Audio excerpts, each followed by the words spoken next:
In this lesson, we are introducing the side lunge, or otherwise known as the lateral lunge. We're going to start out with our feet hip width apart, just like in a regular lunge. And we're going to take one big step to the side and then sit our hips back into a hinge. Okay, now we're going to push off this leg to return to standing. The leg that's stepping out is going to be our working leg. Let's do it again. So we're taking a big step. We're going to hinge the hips back. We want to make sure that our knee is stacked over the ankle, so it's not inside or outside of the ankle, or like this is a common mistake as well. We want to make sure we're hinging back at the hips, core is engaged, and we're pushing off this leg, not pulling from this leg. Big push off back to center. All right, let's do it again. Big side step, hinge the hips back, knees are stacked over ankles.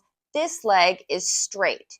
A common mistake is that you step out and then this leg ends up being bent and it's kind of like a lopsided squat thing. We really want to make sure that the non-working leg stays straight. Big step, and then this leg is the one that's going to be the pusher.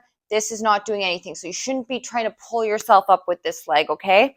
So from here again, we're taking a big push off and returning to center.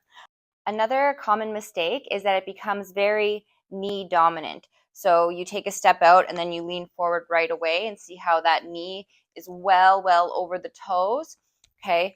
We don't want to put too much pressure on the knee like this. So what we want and what it should look like from the side is you take your big step, you sit your hips back into your heel and your hips, and see how I have almost a 90-degree bend here. I'm not out here like this. So once again, not this, okay, but this. Next is that we only want to bring the chest and torso forward as much as it naturally does when we hinge the hips back. See how I sit my hip back, my chest comes forward, okay?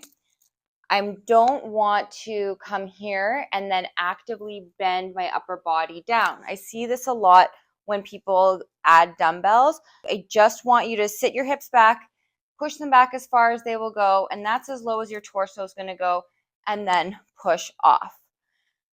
All right, so let's try a couple together. I'm going to do it on the other side. This one is a little bit tired now. I'm starting with my feet hip width apart. My core is engaged. I'm going to take a big step to the side. Good. Sit the hips back. This leg is straight. This is the working leg. My knee stacked over the ankle. Push off. That's 1. 2. Good. 3. Good. Shake it off. Let's go on the other side. All right. Big step. Sitting back. My torso just comes down as far as it is caused by my hip hinge, if that makes sense. And we're going to push off. So I'm not bending forward any additionally, okay? It's just coming forward as I hinge my hips back. 2. Good. Last one. 3. This leg is straight. This is the working leg. Done. Shake it off. Good. Take note of those key points.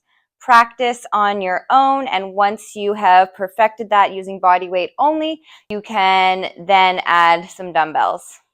If you found this tutorial helpful, make sure you check out Functional Movements 101, where I cover all of the functional movements that personal trainers start their clients with so that you can practice them on your own before adding dumbbells.